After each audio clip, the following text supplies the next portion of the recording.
हीरा अफान की मोहब्बत में इतना आगे बढ़ गई कि उसके लिए वापसी का रास्ता बंद हो चुका था। घर वाले उसके एग्जाम्स खत्म होने के इंतजार में उसकी शादी की तैयारियां कर रहे थे। सुफियान और सफवान सिर्फ दो भाई थे, बहन कोई नहीं थी। वालिदैन सुफियान की शादी के बाद इंतकाल कर गए थे। उनके बाद घर की तमाम जिम्मेदारी, यूं कह लें हुक्मरानी, उसको मिल गई थी। हीरा से मंगनी सफवान की पसंद से हुई थी और अब दोनों तरफ जोरों शोर से शादी की तैयारियां की जा रही थी। इधर हीरा इम्तिहानात में भी अफान के साथ घूमती फिरती रही थी। बड़ी बेदिली से पर्चा देकर वो सबसे पहले क्लास से निकल आती थी, जहां अफान कार लिए खड़ा हुआ था। आज आखिरी पर्चा था जो देकर वो उसके साथ निकल आई थी। साहिल समंदर पर काफी वक्त गुजार कर वो एक बेहतरीन होटल से लंच करके घर आई कि कुछ देर बाद आयजा चली आई। उनके चेहरे पर अजीब से रंग थे। वो उनको बगौर देख रही थी। तुम अभी कॉलेज से आई हो? सख्त सर्द मेहर लहजा था। नहीं, खासा टाइम हो गया है। उसको किसी गड़बड़ का एहसास हुआ। खासी देर हो गई है तो तुमने चेंज क्यों नहीं किया? सच सच बताओ, तुम कहाँ से आ रही हो? जल्दी बताओ, अभी घर में कोई नहीं है। अम्मा या अब्बा बाजार से आने वाले होंगे और दोनों भाई भी ऑफिस से आ जाएंगे। वो शररबा लहजे में घूरते हुए पूछ रही थी। आई स्वेयर आपी, मैं पेपर देकर ही आ रही हूँ। टाइम देख रही हो, शाम ढलने को है। इतनी देर तो नहीं लगती पेपर में। लास्ट पेपर था, मैं बहुत अच्छा पेपर देकर आई हूँ। क्लास से सबसे लास्ट में निकलने वाली स्टूडेंट मैं ही थी और मैं तो इसी तरह पेपर देती हूँ। आज ना मालूम आपको क्या हुआ है जो ऐसे सवाल कर रही हैं। अभी उसको एहसास हुआ मोहब्बत में कितनी ताकत है। वो जो आपी के सामने गलत बयानी का तसव्वुर भी नहीं कर सकती थी, तवातर से झूठ बोल रही थी। सुनो कान खोलकर, तुम्हें किसी के साथ कार में जाते हुए सफवान ने खुद देखा है। वो पीछा कर रहा था तुम्हारा ताकि तुम्हें रंगे हाथ पकड़े। उसकी बदकिस्मती कह लो या तुम्हारी खुशनसीबी, जो ट्रैफिक के रश में फंस कर रह गया और वो कार आगे निकल गई। वो फौरन मेरे पास आया और आते ही यहाँ मुझे भेजा कि मैं मालूम करूं असल माजरा क्या है। तुम सचमुच इस गाड़ी में थी या तुमसे मिलती जुलती कोई दूसरी लड़की थी? आयजा बोली और उसने चहकू पहकू रोना शुरू कर दिया। उसने कहा, और आप यहाँ तस्दीक करने चली आई? वो उसके मुंह पर थप्पड़ मारने की बजाय मुझ पर इल्जाम लगा रही हैं। हद हो गई है आपी, आपकी निगाह में मैं इतनी बुरी लड़की हूँ? वो बिलक बिलक का रोने लगी। आयजा को वो बहुत मासूम और बेगुनाह महसूस हुई कि वो सदा ही की ऐसी थी, मगर वो क्या करती। जिस अंदाज में धुआं धुआं चेहरे के साथ सफवान ने आकर जिस वसूख से ये बात कही थी, वो तो फौरन ही सख्त मतवहश होकर सोते हुए मिकाइल को वहीं छोड़कर ड्राइवर के साथ सारे रास्ते यही दुआ मांगती आई थी कि ये सब सफवान की निगाहों का धोखा हो। उसको गलत फहमी हो गई होगी। घर आकर हीरा को यूनिफॉर्म शूज में देखकर उनके पैरों तले जमीन निकल गई थी, क्योंकि लगता था वो कुछ देर पहले ही घर आई है। सफवान आपका देवर चंद साल कबल ही बना है और मुझे आप सालों से जानते हैं। ये इल्जाम सुनकर आपको उसका गिरेबान पकड़ लेना चाहिए था। थप्पड़ को लाल कर देती कि मेरी बहन को इतना गिरा हुआ समझा हुआ है जो किसी गैर मर्द के साथ गुलछड़े उड़ाती फिरेगी। हद हो गई आपी, आज मेरी ही निगाहों में आपने मुझे गिरा दिया। शुक्र है घर में कोई नहीं है। दोनों भाभियां अपने मेके गई हुई हैं और भाई ऑफिस। अगर उनमें से कोई सुन लेता तो मेरी क्या इज्जत रह जाती, क्या हाल होता मेरा। मुझे समझ में नहीं आ रहा सफवान की आंखों और लहजे में झलकती सच्चाई पे यकीन करूं या तुम्हारे इस वाबेले को सच मानूं। मैं चकरा कर रह गई हूँ। वो सर पकड़कर कुर्सी पर बैठ गई। आपी, मैं ऐसे आदमी से शादी नहीं करूंगी जिसके शक और वहम का अभी ये हाल है। ना मालूम किसको देखकर आ गया और इल्जाम मुझ पर लगा दिया है। अभी से ये हाल है, कल को ना मालूम क्या करेगा। उसने मौके से फायदा उठाकर जान छुड़ाना चाहिए। सोच समझ कर बोला करो। वो सिर्फ तुम्हारा ही नहीं, मेरा भी ससुराल है और मैं एक बच्चे की माँ भी हूँ। तुम्हारी ये फजूल गोई मेरा घर भी तबाह कर सकती है। तुम्हारा घर ना बसा तो मेरा घर भी उजड़ जाएगा, क्योंकि सुफियान की जान भाई में है। वो तड़क कर गोया हुई। हुआ वो मुझ पर शक करता और इल्जाम लगाता रहे और शादी के बाद उसने कोई ऐसी ही झूठी बात कहकर मुझे तलाक दे दी तो? हीरा, खामोश रहो। क्या हो गया है तुम्हें? आज से पहले तो कभी इस तरह मेरे मुकाबिल नहीं आई, मुंह जोरी नहीं की। ये सब क्या है? उसके गुस्से और बिफरे हुए अंदाज पर वो हैरान हुई। جب عورت کے کردار پر بات آتی ہے تو بے زبان بھی بولنے لگتے ہیں۔ اچھا، زیادہ ہائپر ہونے کی ضرورت نہیں، میں ابھی جا کر صفوان سے بات کرتی ہوں۔ یہ سب اس کی غلط فہمی تھی، وہ لڑکی کوئی اور تھی۔ وہ مطمئن ہو کر وہاں سے چلی گئی۔ اس نے گہرا سانس لیا کہ کس صفائی سے اس نے خود کو بچایا تھا۔ کچھ فاصلے پر کنڈلی مارے بیٹھے سیاہ ناگ نے ایک اور زوردار پھنکار ماری۔ دوسرے لمحے اس کی زوردار چیخوں سے فضا گونج اٹھی تھی۔ وہ خوفزدہ وحشت سے اس جگہ سے ہل نہ سکی تھی۔ اس ویران و سنسان علاقے میں اس کی چیخیں دور دور تک گونج رہی تھی، اور چند لمحوں بعد ایک کار کچھ فاصلے پر آ کر رکی، اور اس سے برآمد ہونے والے شخص کو دیکھ کر اس کا اوپر کا سانس اوپر اور نیچے کا نیچے رہ گیا تھا۔ غصے سے آنکھیں اور چہرے کے نقوش بکھرے ہوئے دکھائی دے رہے تھے۔ اس کی خوف سے بری حالت ہو گئی تھی۔ چند فٹ کے فاصلے پر ایک موذی ناگ کنڈلی مارے بیٹھا تھا، اور اس کے پیچھے کھڑا اس کو گھورتا ہوا شخص اس موذی ناگ سے زیادہ موذی تھا۔ شاید وہ عفریت تھا جو چند گھنٹوں میں ہی اس کے سامنے موجود تھا، اور نگاہوں سے پیغام دے رہا تھا کہ وہ کہیں بھی چلی جائے وہ اس کو ڈھونڈ نکالے گا۔ اس سیاہ ناگ نے ایک اور پھنکار ماری اور اس کی طرف رینگنے لگا تھا۔ اس کی آنکھیں حلقوں سے ابھر آئی، جسم ساکت رہ گیا۔ وہ پتھرائی نظروں سے اس کو اپنے قریب آتے ہوئے دیکھ رہی تھی۔ وہ دھیرے دھیرے اس کی طرف بڑھ رہا تھا۔ میکائل سکون سے کھڑا اب ناگ کو دیکھ رہا تھا۔ ناگ اس کے قریب جا کر رکا اور پھن لہراتا ہوا اس کی طرف جھکا ہی تھا کہ اسی پل فائر کی آواز فضا میں گونجی۔ دوسرے لمحے وہ سیاہ ناگ اپنے ہی خون میں لت پت تڑپ رہا تھا، اور اس لمحے اس کا سکتہ ٹوٹا اور وہ چیختی ہوئی مڑی، مگر دوسرے لمحے بے ہوش ہو کر گر پڑی تھی۔ میکائل نے پستول کوٹ کی جیب میں رکھا اور آگے بڑھ کر اس کا ہاتھ پکڑ کر گھسیٹتا ہوا کار تک لایا۔ وہ کسی بے جان شے کی مانند ریت پر گھسٹتی آ رہی تھی۔ اس نے کسی ناگوار بوجھ کی طرح اس کو اٹھا کر پچھلی سیٹ پر ڈالا، اور کار اپنی منزل کی طرف گامزن ہو گئی۔ شام کے دھندلکے رات کی تاریکی میں تبدیل ہو گئے تھے۔ وہ ہونٹ بھینچے کار دوڑا رہا تھا۔ فراخ پیشانی پر ان گنت شکنوں کا جال بنا ہوا تھا۔ گاؤں آنے کا پلان اس کا رات کا تھا۔ وہ اس کہانی کو آگے بڑھانے کی پلاننگ کر رہا تھا کہ ضرورت سے زیادہ کاروباری مصروفیت کے باعث یہ معاملہ اٹک کر رہ گیا تھا۔ پھر یک ٹک اس کا موڈ بدلا اور وہ کار لے کر گاؤں کی سمت چل پڑا تھا، اور ابھی گاؤں کی حدود میں داخل ہوا ہی تھا کہ اللہ وسائی کی کال آئی، جس میں اس نے روتے ہوئے خبر دی کہ وہ لڑکی گھر سے بھاگ گئی ہے۔ لمحے بھر کو وہ بھی بھونچا سا رہ گیا۔ اس کے وہم و گمان میں بھی نہ تھا کہ ان سے اتنی بڑی غفلت ہو سکتی ہے، جبکہ دوسری طرف سے اللہ وسائی رو رو کر صفائیاں پیش کر رہی تھی۔ پتہ نہیں صاحب وہ کس طرح دروازہ کھول کر نہ معلوم کہاں چلی گئی۔ سونی کھانا دینے اس کے کمرے میں گئی تو کمرہ خالی تھا۔ پورے گھر میں دیکھا، پھر علاقے میں ڈھونڈا، وہ کہیں نہیں ملی۔ نہ معلوم اس کو زمین کھا گئی یا آسمان نگل گیا۔ اللہ وسائی کو تسلی اور دلاسے دے کر وہ سیدھا اس ریت کے صحرا کی جانب آیا، اور اس کی چند گھنٹوں کی محنت رنگ لے آئی تھی۔ وہ اس کو درمیانی صحرا میں ہی مل گئی تھی۔ عجیب حالت میں وہ پتھرائی نگاہوں سے سامنے کنڈلی مارے سیاہ ناگ کو دیکھ رہی تھی، اور دم سادے وہ اس منظر کو دیکھ رہا تھا۔ پھر جیسے ہی ناگ نے اس پر حملہ کرنا چاہا، اس نے پستول نکال کر ناگ کا کام تمام کر دیا تھا، اور اس کے بے ہوش و وجود کو کار میں ڈالے آگے بڑھ گیا تھا۔ صفوان آئزہ کی بھرپور نفی کے باوجود دل میں کوئی نامعلوم سی کسک سی محسوس کرنے لگا، تو اس کا دل ماننے کو ہی تیار نہ تھا کہ وہ لڑکی ہیرا نہیں تھی۔ بظاہر ان کا دل رکھنے کے لیے اس نے کہہ دیا کہ اس کو غلط فہمی ہوئی ہے، مگر اس کی نگاہوں سے ہیرا کا وہ خوشیوں سے بھرپور ہنستا مسکراتا چہرہ محو نہ ہو پا رہا تھا۔ کسی اجنبی کے ہمراہ اس کا ہونا متضاد اتنا خوش اور پر اعتماد ہونا اس کے دل کی دنیا تہ و بالا کر گیا تھا۔ پھر دل کے نہ ماننے کے باوجود اس نے سچ اپنی آنکھوں کا دھوکہ قرار دے دیا تھا، اور ساتھ ہی شادی کی تاریخ بھی طے کر دی تھی۔ یہ سب اتنی جلدی میں ہوا کہ ہیرا کو یقین نہیں تھا۔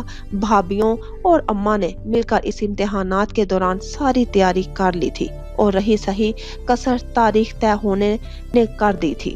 اس نے اندر ہی اندر کس قدر ہنگامہ برپا کیا، رونا ڈالا۔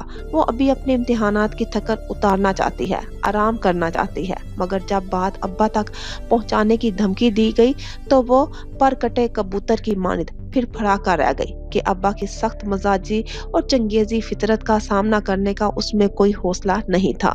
سو وہ دل مسوس کر رہ گئی۔ ہونا ہر حال میں وہی تھا جو ابا چاہتے تھے، اور اب شدت سے اپنی بے وقوفی کا احساس ہوا کہ اس نے گھر کا ماحول اور ابا کی عادت جاننے کے باوجود بھی عفان سے کیوں دوستی کی۔ لیکن پھر دل سے آواز آئی کہ اس سے دوستی کرنے میں سارا کردار اس کا ہی تھا، اس کی باتوں میں جادوگری تھی، وہ لب و لہجے اور انداز کا ساحر تھا۔ نہ معلوم کب اور کس طرح اس کے سحر میں گرفتار ہوتی چلی گئی تھی، وگرنہ اس نے صفوان سے منسوب ہو جانے کے باوجود اس کو بے تکلف ہونے نہیں دیا تھا۔ اب ماں سوائے پچھتاووں کے کیا رہ گیا تھا؟ اس نے عفان کو بھی کال کر کے ساری صورتحال بتا دی تھی اور اب کبھی نہ ملنے کا کہہ دیا تھا۔ عفان پر تو بجلی گر پڑی تھی۔ ایک تو توانا بھرپور جوان ہو کر وہ پھوٹ پھوٹ کر رو رہا تھا۔ اس نے پھر قرار کیا کہ اس سے دل سے محبت کرتا ہے، اس کے بغیر نہیں رہ سکتا، وہ شادی سے انکار کر دے اور وہ اس کے ابا کے پاؤں میں گر کر اس کو مانگ لے گا، وہ مان جائیں گے۔ اس کی سچی محبت اپنا آپ خود منوا لے گی۔ وہ جانتی تھی ابا کے اصول چٹانوں کی مانند ہوتے ہیں اور عزت کے معاملے میں اس نے ان جیسا جذباتی کسی کو نہ دیکھا تھا۔ وہ سب سن کر عفان کی جان لے لیتے اور اس کو بھی زندہ دفن کرنے میں دیر نہ لگاتے۔ وہ ماہی بے آپ کی مانند تڑپ رہا تھا اور اس کو بھی کرب میں مبتلا کیے ہوئے تھا۔ اسی دوران شادی کے دن قریب آ گئے تھے۔ مائیوں کی رسم ہو چکی تھی، گھر مہمانوں سے بھرا ہوا تھا۔ آج صفوان کی رسم مہندی تھی۔ سب مہمانوں اور گھر والوں کو اس کی طرف جانا تھا۔ گھر میں چند بزرگ خواتین کو اس کے پاس چھوڑ کر جانے کا ارادہ تھا اور آج اس نے ڈرتے ڈرتے عفان سے ملنے کا پروگرام بنایا کہ وہ قسم کھا چکا تھا کہ وہ آخری بار اس سے ملنے نہ آئی تو وہ خودکشی کرے گا، اور یہ بات اس کو اچھی طرح معلوم تھی کہ وہ جو کہتا تھا وہ کرتا بھی تھا۔ اس نے بھیگتی آنکھوں سے اس کے سارے تحائف جو کبھی اس نے استعمال نہ کیے تھے دینا ہی مناسب سمجھا۔ وہ ان مہنگی ترین چیزوں کا آئزہ کو کیا بتائے گی؟ وہ ساری چیزیں اس نے شاپر میں رکھی اور ان لوگوں کے جانے کا انتظار کرنے لگی۔ وہ لوگ چلے گئے اور وہ بزرگ خواتین بھی کچھ دیر بعد سو گئی تو وہ عام سے کپڑوں میں ملبوس عبایا اور حجاب میں تحائف کا شاپر اٹھائے بہت خاموشی سے عقبی گیٹ سے نکل گئی۔ عفان کچھ دور کار لے کر کھڑا تھا۔ اس کے ہوش و حواس بحال ہوئے تو اس نے خود کو کسی نئی جگہ پر پایا تھا۔ کئی لمحوں تک اس کے ذہن کی سکرین پر وہ سب چلتا رہا تھا جس کھٹن وقت سے گزر کر وہ آئی تھی۔ ناگ کا حملہ کرنا اور ناگ سے بھی زیادہ خطرناک شخص کا وہاں آنا، فائر کرنا اور مرتے ہوئے ناگ کو دیکھ کر اس کا بے ہوش ہونا، سب مناظر یکے بعد دیگرے اس کی نگاہوں میں گزرتے چلے گئے اور وہ اس خیال سے گھبرا کر اٹھ بیٹھی تھی کہ پھر اس کی قید میں وہ واپس آ گئی تھی۔ وہ خوفزدہ نظروں سے ادھر ادھر دیکھنے لگی۔ یہ ایک آرام دہ بیڈ روم تھا۔ کمرہ وائٹ بلو کمبینیشن سے آراستہ بہت خوبصورت تھا۔ کرٹن، بیڈ شیٹ اور صوفہ کم بیڈ جو سامنے ہی رکھا تھا وہ بھی گلابی اور نیلے شنیل کے کورز میں تھا۔ دیوار گیر آئینہ بھی ایک طرف نصب تھا، ساتھ ہی کچھ فاصلے پر ہی دیوار گیر الماریاں بنی ہوئی تھی۔ کارنر پر آرٹیفیشل پھولوں اور پتوں کا گملہ رکھا تھا۔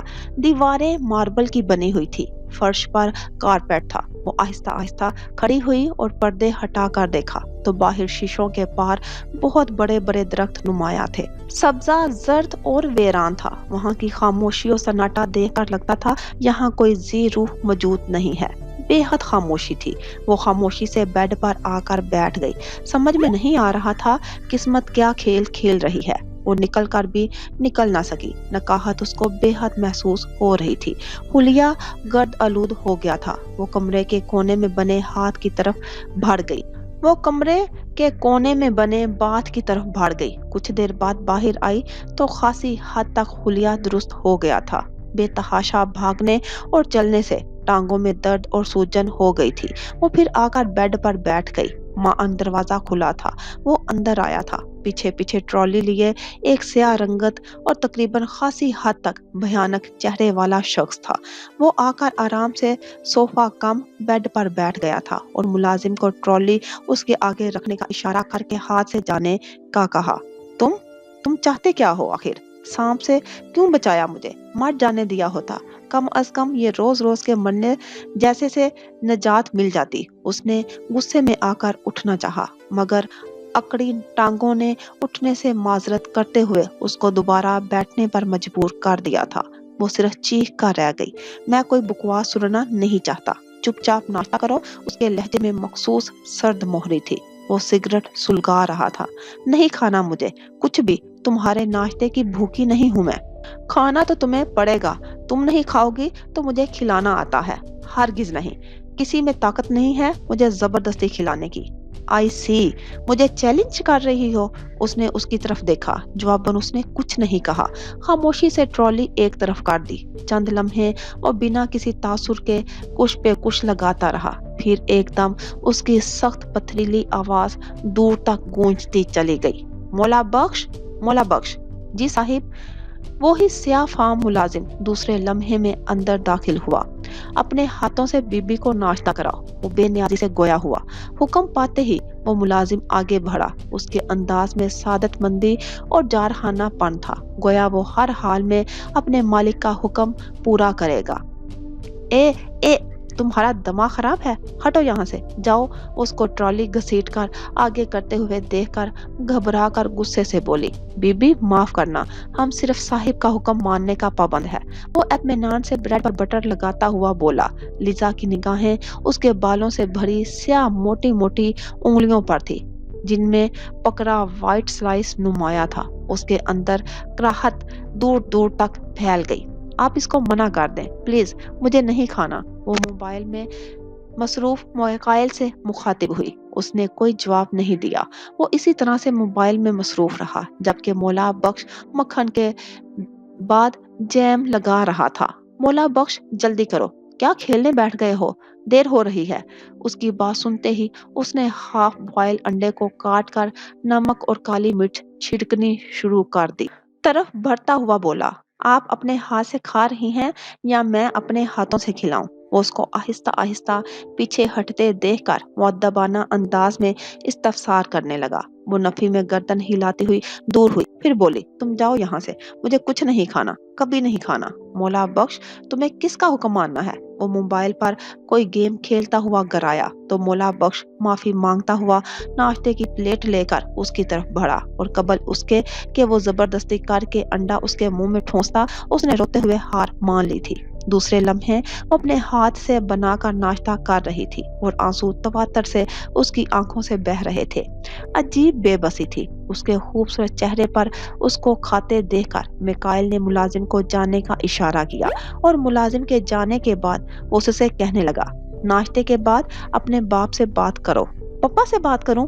आप मेरी उनसे बात करवाएंगे? उसकी बात लिजा को अपने कानों का धोखा महसूस हुई थी।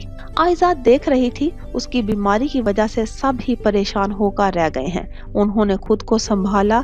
माजी के सुलगते अलाव को ठंडा करना उनके बस का रोग ना था, सो वो उसको सुलगता छोड़कर कमरे से बाहर निकल आई और उनके दरमियान बैठकर जो पहली खबर उनको मिली वो ये थी कि रूहा उस लड़के के साथ फरार हो गई है। ओह, ये क्या हो गया?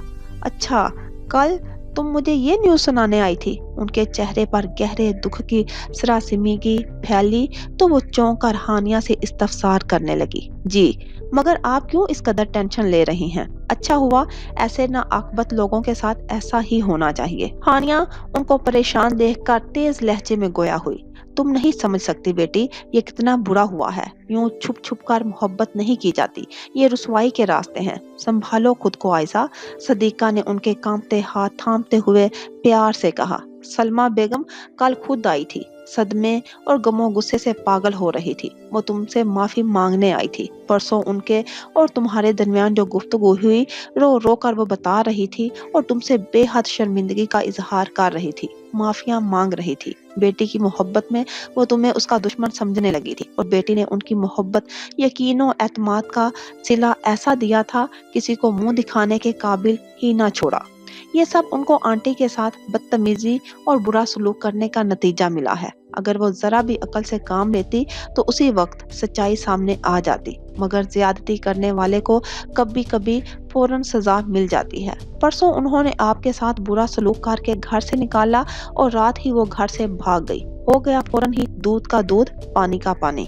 गलत बात है बेटा, इस तरह किसी के गमों का मुजहका नहीं उड़ाते। आयजा ने उसके सर पर हाथ फेरते हुए कहा, कोई आपकी बेइज्जती करे, मैं ये किसी सूरत बर्दाश्त नहीं कर सकती। उनसे लिपट कर कहने लगी, ये सब झीलती हुई तुम बीमार पड़ गई और हमें कानों कान खबर न होने दी। सब बताकर दिल का बोझ हल्का कर देती आयजा। सदीका बेगम शिकवा अमेज लहजे में बोली, मेरा दिल दुखा था, आपका भी दुख जाता, इसीलिए खामोश रही।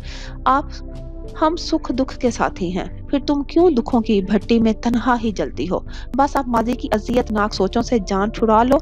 जो होना था वो हो चुका। हमेशा की तरह उन्होंने नसीहत की। पता नहीं क्यों आपा, मुझे आजकल नामालूम से वहम सताने लगे हैं। अजीबो गरीब ख्वाब दिखाई दे रहे हैं। वसवसे हैं कि किसी मलबूस की मानिद मुझसे चिमट कर रह गए हैं। ऐसा लगता है जैसे कुछ होने वाला है। क्या होने वाला है ये मैं समझ नहीं पा रही। वो कई माह से अपने ऊपर तारी होने वाली कैफियत बताने लगी। ये सब माजी में रहने की वजह से है। तुम माजी से निकल कर क्यों नहीं आती? माजी से भी कभी फरार मुमकिन है किसी को? माजी तो हमारी रूह की तरह साथ रहता है, लेकिन ना मालूम क्यों कुछ अरसे से मैं कुछ भी अच्छा फील नहीं कर रही हूँ। चाह कर भी उन बेनाम उलझनों से निजात नहीं पा रही हूँ। उनके अंदाज में शदीद बेकली और बेचैनी थी। आंटी, मैं आपके लिए गरम गरम चाय और सैंडविच लाई हूँ। आप सब भूल कर इस तरफ मुतवज्जा हों, बराए मेहरबानी। हानिया ट्रे में चाय के मग और चिकन सैंडविच की ट्रे उनके दरमियान में रखते हुए शौकी से गोया हुई। जज़ाकल्लाह बेटा, मुझे चाय की तलब हो रही थी। केक भी बेक किया है, बस कुछ मिनट बाद तैयार हो जाएगा तो ले आऊंगी। चॉकलेट केक बनाया है आपकी पसंद का। वो दोबारा किचन की तरफ जाते हुए बोली। उसके जाने के बाद आयजा ने गहरा सांस लेकर कहा, कितना समझाया मैं कायल को, हानिया से बेहतरीन बहू मुझे नहीं मिल सकती, मगर वो तो यही कहता है। हानिया को वो सगी बहन समझता है और समझता रहेगा। ठीक कहता है, हानिया भी उसको मूसा की तरह भाई ही समझती है। तुम फिक्र मत करो, उसके नसीब की लड़की भी बेहतरीन होगी।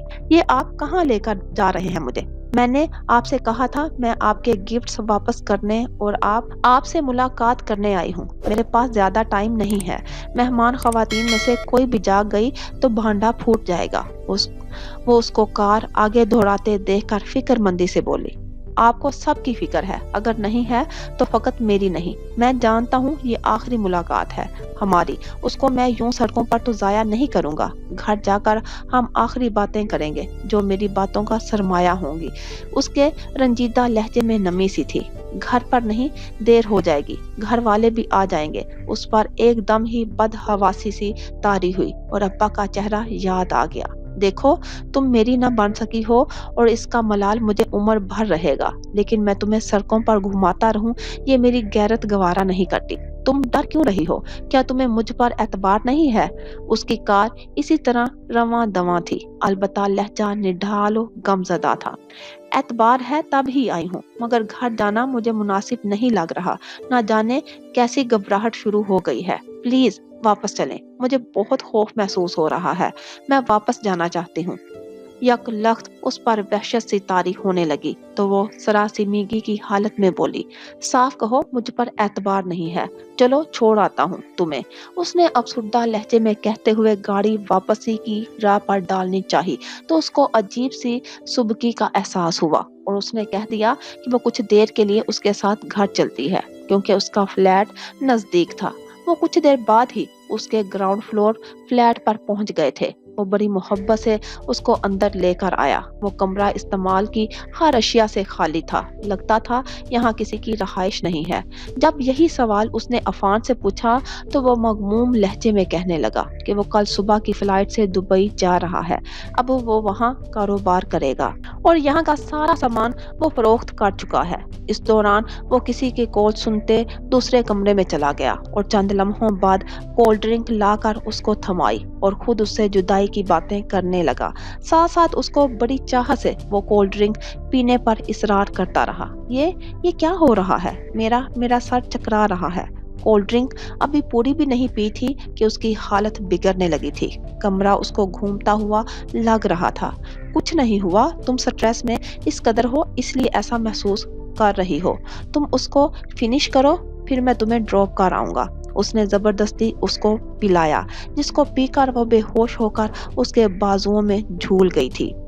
अफान की आंखों में शैतानी चमक थी। वो हवस भरे अंदाज में उसके चेहरे पर उंगलियां फेरने लगा। कुछ ही लम्हों में उसके दोस्त और आ गए। उनके लबों पर भी शैतानी मुस्कुराहट थी और फिर वहां इज्तिमाई ज्यादती का हवसनाक खेल शुरू हो गया था। उसकी सारी उमंग तरंग पानी के बुलबुले की मानिंद बैठ गई थी। ये सोचकर कि पापा ने तो उसको मुर्दा समझ लिया होगा। वो पहले ही उसके वजूद से बेजार और आजिज रहा करते थे। फिर उनको क्या मालूम, उनके अगवा का वो सोच रहे होंगे। वो किसी के साथ फरार हुई है। उनसे बात करना किसी तरह भी मुमकिन ना था। वो उसको जुबान नुमा खंजर से ही कत्ल कर देंगे। कॉल नहीं करोगी? सुबह से दोपहर होने को आई थी। उसका इनकार इकरार में ना बदला तो वो वक्फे वक्फे से उससे आकर पूछता रहा था, नहीं, मैं अब घर नहीं जाऊंगी।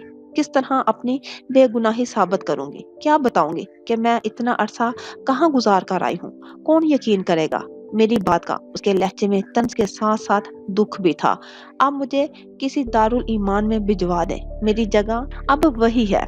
मैंने तुमसे मशवरे नहीं मांगे। तुम्हारी जगह कहाँ है कहाँ नहीं, इसकी मुझे परवाह नहीं है। मैं तुमसे कह रहा हूँ, अपने बाप को कॉल करो और उससे मेरी बात करवाओ, अभी और इसी वक्त। मैंने कहा ना, मैं बात नहीं करवाऊंगी तो नहीं करवाऊंगी। वो भी उसकी तरह ही गुस्से और हट दर्मी से गोया हुई, मगर दूसरा लम्हा उस पर भारी साबित हुआ। मिकाइल का भारी हाथ उसके दाएं गाल पर पड़ा और अभी वो संभली भी नहीं थी कि यक्के बाद दिगरे कई थप्पड़ों से उसके दोनों गाल लाल होते चले गए और बेसाख्ता वो चीखने लगी। मैं सुबह से तुम्हें मौके पर मौका दे रहा था कि मैं इस स्टेज पर आना नहीं चाहता था कि औरत पर हाथ कमजोर लोग उठाते हैं, मगर तुम और तुम्हारी ढटाई ने साबित किया कि मुझे जैसे मर्द भी ये घटिया काम करने पर मजबूर हो जाते हैं। और सुनो, मर्द का हाथ एक बार उठ जाए तो फिर उठ ही रहता है। उसके लहजे में धमकी थी। कोई नंबर डायल करके उसने सेल फोन लिजा की तरफ बढ़ाया और वो सचमुच उसकी मार से डर गई थी। मोबाइल पर दूसरी तरफ कॉल रिसीव हो गई थी। पापा, पापा, वो बुरी तरह रोते हुए पुकार रही थी। तुम जमाने से लड़ नहीं सकती। खैर, ये राज आज खोल दिया। दो इजाजत के जा रहा हूँ मैं। तुमने बातों में जहर घोल दिया। उसकी कांपती रंधी आवाज के जवाब में दूसरी तरफ तेज तेज सांसों की आवाजों के अलावा अजीब सा कुछ शोर में था, गोया कोई बोलना चाह रहा हो और उसको बोलने ना दिया जा रहा हो। पापा, पापा, मैं लीजा हूँ, कहकर वो फूट फूट कर रोने लगी। लीजा? दूसरी जानिब भौचाल सा आ गया था। आवाज का क्रूफर सख्ती पानी में नमक की मानिद घुल चुकी थी। महसूस की जाने वाली लर्जों का कपाहट और बेरब्तगी ने उसको हैरान कर दिया था। लीजा, लीजा, कहाँ हो तुम? ये पुरशोर आवाज शिरजील की थी। यकीनन उसने बाप से रिसीवर लेकर तेज आवाज में पूछा था। मां मिकाइल ने उसके हाथ से मोबाइल लेकर ऑफ कर दिया। ये क्या किया आपने? मुझे बात तो करने देते। वो हैरान और परेशान सी उसकी तरफ देखकर गोया हुई। जितनी बात करनी जरूरी थी कर ली, काबिले रश्क इत्मीनान से कहा। लेकिन वो सख्त मुतजब हुई। वो बात पूरी हो भी ना पाई थी, वो वहां से चला गया। वो दोनों हाथों से सर पकड़कर रोने लगी। समझ में नहीं आ रहा था वो कौन था और क्यों ये सब कर रहा था।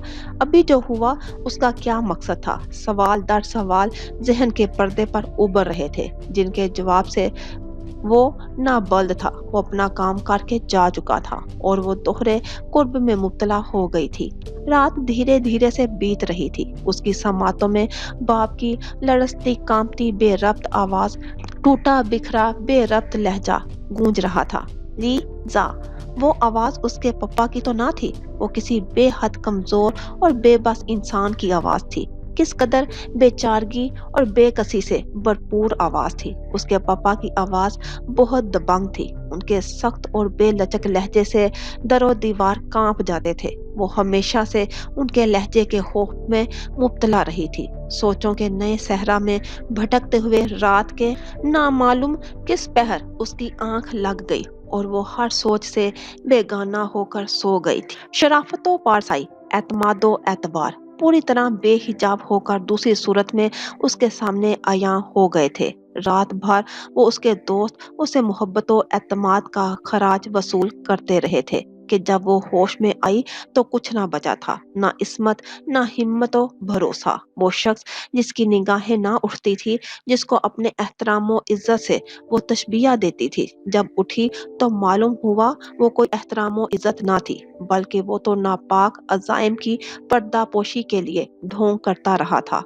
अगर एक बार उसकी गलीज निगाहें उठ जाती तो वो अपना साया भी उस शख्स से छुपा कर रखती। काश वो सुबह उसको नीम मुर्दा हालत में छोड़कर चले गए थे। सारा दिन उसने नीम बेहोशी और तकलीफ में गुजारा था।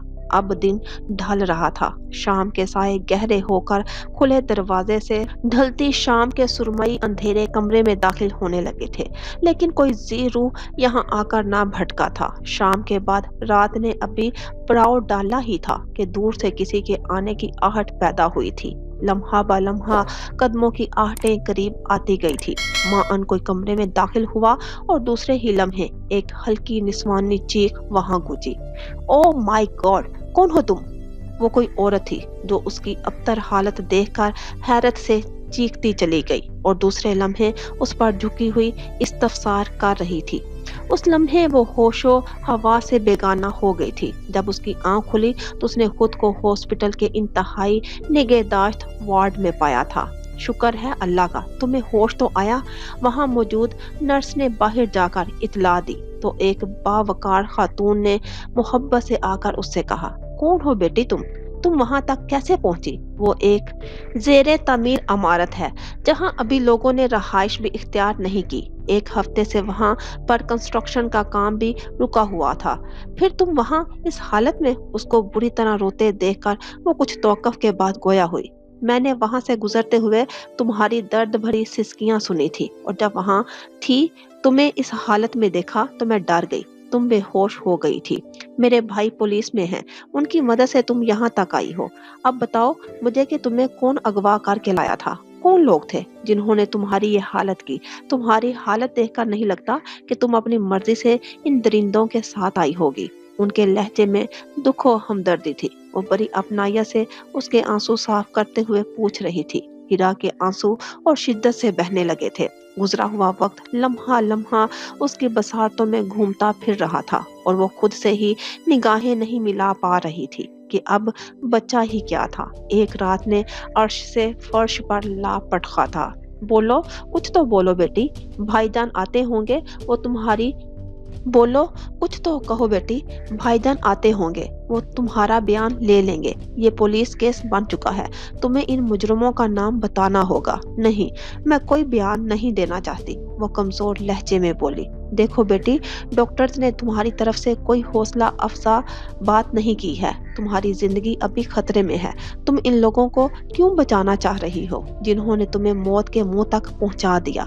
मुझे मर जाना ही चाहिए। मुझे जैसी लड़कियों को जिंदा रहने का कोई हक नहीं, जो अपनों के एतबार का खून करके गैरों पर एतबार करती हैं, जो खानदान की इज्जत को जिल्लत में बदलने का बाइस होती हैं, जो बाप के उठे सर और भाइयों की निगाहों को झुका देती हैं। बोलते हुए उसकी हालत बिगड़ने लगी थी। फिर वो बेहोश हो गई थी।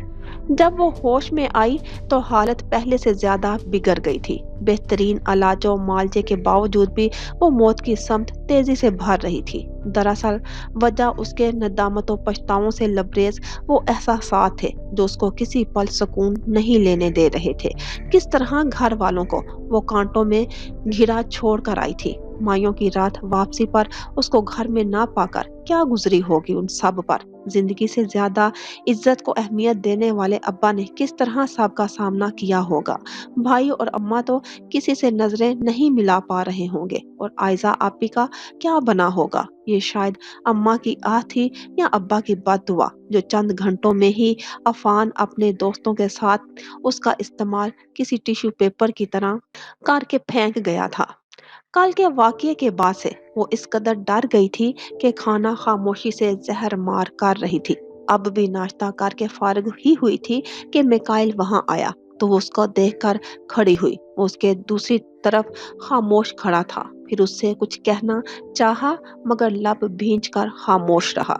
आप कुछ कहना चाहते हैं? उसकी अजीब खामोशी उसको सहमाने लगी। हाँ, वो चलो मैं तुम्हें तुम्हारे घर छोड़ आऊं। वो तज बजब में मुब्तला अटक अटक कर उससे गोया हुआ। उस पर तो शादी मर्ग सी कैफियत तारी हो गई और वो उसके सामने आई। आप सच कह रहे हैं? आप मुझे घर छोड़ कर आएंगे? उसकी समातों में जान फिजा कोई सुर छेड़ा था, गोया जिस्त का नगमा सुनाया गया था। मुसरतो इम्बसात से उसका अंग अंग झूमने लगा था। हाँ चलो देर ना करो। लहजे में यकदम ही सर्द मोहरी धार आई। ये सच है या कोई और जाल बुन रहे हैं मेरे गिर्द? वो एकदम ही बुदकी तो मिकाइल ने नफी में गर्दन हिलाई, लेकिन फिर शाउर ने अदराक पर दस्तक दी तो सारी मुसरत कुर्ब में बदल गई। किस मुंह से वापस जाऊंगी? कौन मेरी बेगुनाही का यकीन करेगा? किस किस को मैं अपनी पारसाई का यकीन दिलाऊंगी? कैसे बताऊंगी कि मेरे दामन पर कोई दाग नहीं? कौन मेरे सच को सच मानेगा? एक के बाद एक चेहरा उसकी निगाहों में आने लगा। उनकी सांपों की तरह फनकारती जुबानें उसको अपना बदन घायल करती महसूस हो रही थी। वो यखलख्त चीखते हुए गोया हुई। कमोन, देर हो रही है। उसकी बात सुनी अनसुनी करके आगे बढ़ा और वो मरे मरे कदमों से उसके पीछे चल दी। दिल में गम, खौफ और आजादी की खुशी सब ही जज्बात गुडमुड हो रहे थे। वो गाड़ी के पिछले दरवाजे के करीब सिमट कर बैठ गई थी। मिकाइल की पेशानी पर सिलवटें थी। वो किसी गहरी सोच में मुस्तगरिक दिखाई दे रहा था। उसी दौरान ही बेख्याली में कई बार सोचों में डूबी निगाहें लीजा के चेहरे पर पड़ी थी। उससे कुछ कहना चाह रहा था मगर उसकी जुबान साथ नहीं दे रही थी। वो गुमसुम सी खड़ी खिड़की से बाहर देखते हुए इर्द गिर्द बिल्कुल बेगाना लग रही थी। वो माहौल से इस कदर बेखबर थी कि उसकी निगाहों की तपश भी महसूस ना कर पाई थी। ये शहर कराची की सड़कें थी जिन पर गाड़ी रवां दवां थी। वो गांव से उसे शहर ले आया था। वो दम साधे बैठ रही। आगे आने वाले वक्त की दहशत और खौफ ने उसको जकड़ लिया था। ये उसको अच्छी तरह मालूम था। माँ के अलावा वहाँ कोई भी खैर ख्वाह नहीं होगा। एक न्यूज़ है तुम्हारे लिए। बिला आखिर उसने लब कुशाई की। न्यूज़? वो चौंक कर मुतवज्जा हुई। कल रात तुम्हारे फादर की डेथ हो गई है। व्हाट? ये क्या कह रहे हो तुम? वो चीखी। फटी फटी निगाहों से उसकी तरफ गैर यकीनी अंदाज में देखा। झूठ कह रहे हो ना? तुम्हें शर्म नहीं आती ऐसा घटिया मजाक करते हुए? किसी बेटी से ऐसा कहा जाता है क्या? वो हिज़यानी अंदाज में चीख रही थी। ना मैं झूठ कह रहा हूँ ना मजाक करने की आदत है मेरी। तुम्हें इसलिए बता रहा हूँ ताकि तुम वहाँ की सिचुएशन को फेस करने के लिए खुद को तैयार कर लो। उसने बेहद पुरसुकून लहजे में कहा। वो कुछ ना कह पाई और बुरी तरह धड़कते दिल के साथ बैठी की बैठी रह गई। ये क्या कह दिया उसने? उसके पापा इस दुनिया में नहीं रहे थे। रात में उनकी डेथ हो गई थी। रात में तो उसने उनसे बात की थी, लेकिन वो बात तो ना थी। उसकी आवाज सुनकर जो उनके मुंह से कराह निकली थी, क्या वो ही उनकी आखिरी हिचकी साबित हुई थी? ये ख्याल उसका दुरुस्त साबित हुआ था। मिकाइल उसको बंगले के अकबी गली में छोड़कर चला गया था, बिल्कुल इसी तरह से जिस तरह कोई ड्राइवर मुसाफिर को स्टॉप पर छोड़कर बेगानगी से चला जाता है। वो रोती और धड़कते दिल के हमरा दुपट्टे का नकाब किए अंदर दाखिल हुई। लोगों का जब में गफीर था। वो चुपचाप चेहरा झुकाए अंदर की जानिब बढ़ी। सबसे पहली उसकी निगाह माँ पर पड़ी थी। लिजा अभी वहां मौजूद औरतों के दरमियान से जगह बनाती हुई माँ के पास पहुंचकर उनसे लिपट कर रोने लगी। कुछ लम्हे को वहां सन्नाटा छा गया, मगर कुछ तौकफ के बाद ही मक्खियों की सी बुनबुनाहट सरगोशियों में बदल गई। अरे, ये तो लिजा है, ये वापस आ गई। शादी वाली रात पार्लर से भाग गई थी, बेहया। फराज साहिब को उस बेशर्म का ही सदमा ले डूबा। उसी रात तो उनको फालिज का अटैक हुआ और वो पैरालाइज हो गए थे। चामगोइयां जारी थी। 2 माह इस तकलीफ में गुजारे थे उन्होंने। उस दौरान भी बेटी को याद कर कर के रोते रहे थे। ऐसी बेटियों को पैदा होते ही मर जाना चाहिए। देखो किस तरह बेगैरत मुंह उठाकर चली आई। घर वालों को उसकी वापसी की उम्मीद ही नहीं होगी। जो रात को ही फराज साहिब को सुपुर्दे खाक कर दिया था इन लोगों ने, और ये बाप के आखिरी दीदार से भी महरूम रह गई। खवातीन की सरगोशियां कदरे बुलंद हो गई थी। मां सफीर की वालिदा बड़े गैजो गजब के आलम में दाखिल हुई और आते ही उन्होंने माँ से लिपटी लिजा की चोटी पकड़ कर उठाया और उसके रुखसारों पर थप्पड़ों की बरसात कर दी। बदजात, तेरी हिम्मत कैसे हुई यहाँ आने की? कल हमारे मुंह पर कालक मल कर जाते हुए तुझे जरा हया ना आई? अब यहाँ क्यों आई है? उन्होंने थप्पड़ों से उसका चेहरा लाल कर दिया था। मां अरूसा बेगम ने लिजा को उनकी गिरफ्त से छुड़ाकर अपनी आगोश में ले लिया। तुम इसको यहाँ से धक्के देकर निकालने की बजाय अपनी आगोश में छुपा रही हो। तुम ये क्यों भूल रही हो कि फराज उस बेहया और नमक हराम का दुख लेकर इस दुनिया से गए हैं और इसकी वजह से हमारी कितनी बेइज्जती हुई है। किसी को मुंह दिखाने के काबिल नहीं छोड़ा इस घटिया लड़की ने। खुदारा चुप हो जाए भाभी, ये मौका ऐसी बातों का नहीं है। अरूसा और लिजा पहले ही इन औरतों की तीर नुमा बातों से घायल हो रही थी। रही सही कसर उन्होंने पूरी कर दी थी। वो उसे लिए उसके कमरे में आई और दरवाजा बंद करते ही उन्होंने उसकी पेशानी चूमकर उसको भरपूर चाह से गले लगा लिया था और शिद्दत से रो दी थी। मम्मा, मैं खुद नहीं गई थी, किडनैप किया गया था मुझे। वो पता है, हमें सब पता है। वो उसके साथ बेड पर बैठ गई। पता है? किस तरह? किसने बताया? वो सख्त मुतजब हुई।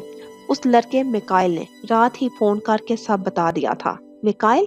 मुझे तो इस खबीस शख्स का नाम तक मालूम नहीं, मगर उसने ये सब क्यों किया? वो क्या चाहता था? क्या पापा की डेथ की वजह मैं हूँ? नहीं बेटी, जो होना था वो हो गया। तुम ये बताओ, तुम ठीक तो हो ना? मेरा मतलब है, उस लड़के ने तुम्हारे साथ। उनका गुलोगीर लहजा बुरी तरह कांप रहा था। नहीं मम्मा, मैं बिल्कुल ठीक हूँ। उसने मुझे छुआ तक नहीं। मां दरवाजे पर जोरदार दस्तक हुई तो वो दोनों घबरा कर खड़ी हो गई थी।